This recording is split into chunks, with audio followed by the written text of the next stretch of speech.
I liked her the way she was.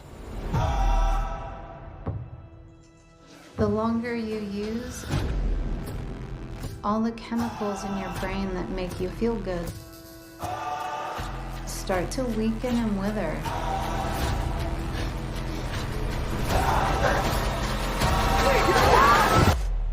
The things that don't feel good don't feel as bad anymore.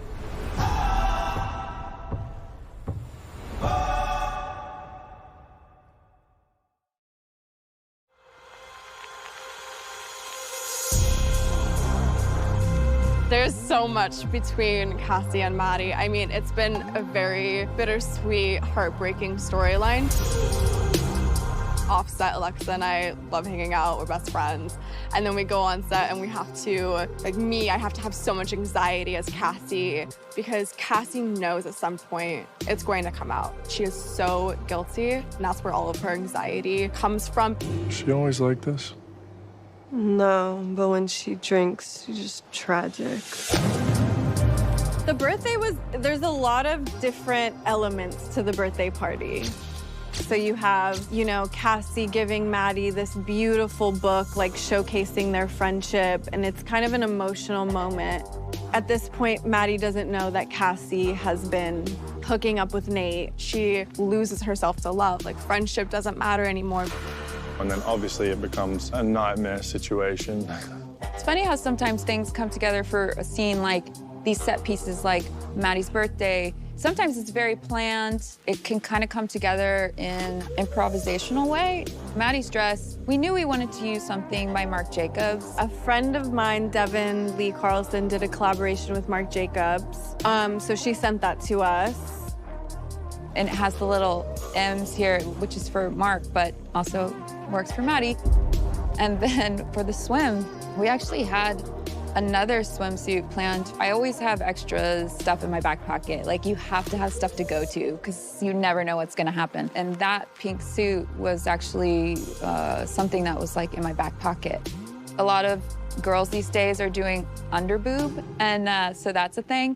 I wanted something that kind of emulated Maddie in a way. I was like, what is something that could be as risque as possible, but not too far where you'd be like, this is ridiculous. Wow, that was certainly a choice.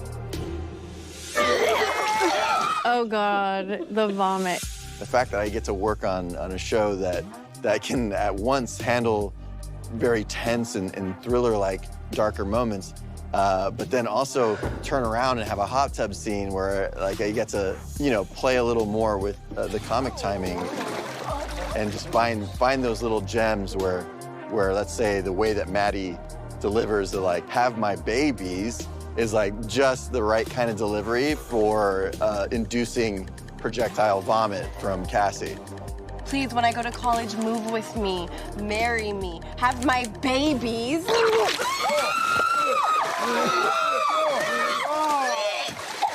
They had to put a tube like hidden in my mouth, and it was like on a horse bit, so I had to bite down on this horse bit. A tube was running all the way down. Instead of it projecting out of my mouth, it filled my mouth, and then I had to project. I'm so sorry.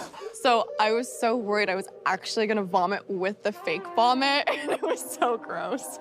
It was disgusting. I'm not good with vomit. It wasn't real, obviously, but seeing any, I'm shocked I didn't vomit. It's fine, it's fine.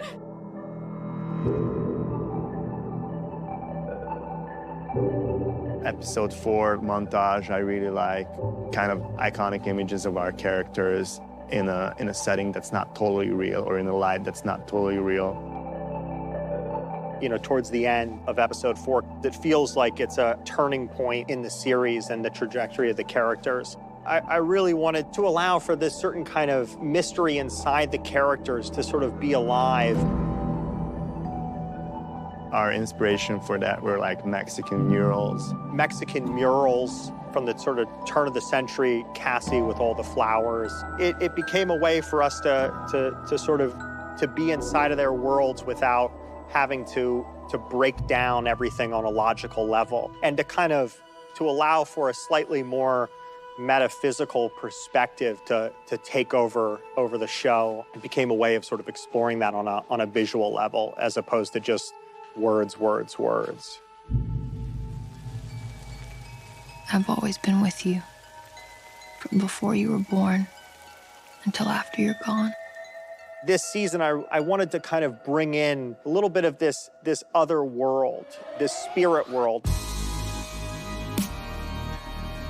I've always kind of imagined that Rue, when Rue gets really high, she's able to kind of enter this place, you know, sort of between life and death, where she can reunite with her father. You know, I think that Lab's voice serves as kind of the spirit world or the religious world in many ways, and has throughout season 1 and 2.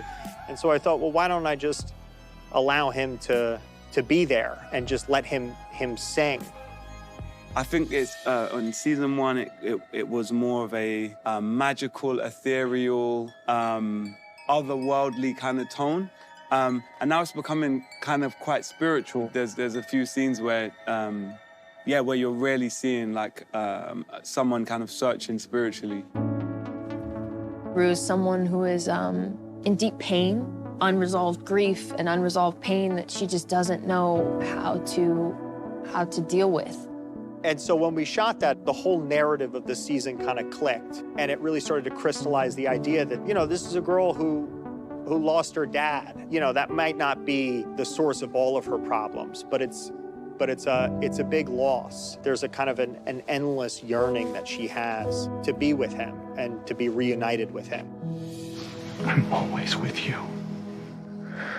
I miss you so much.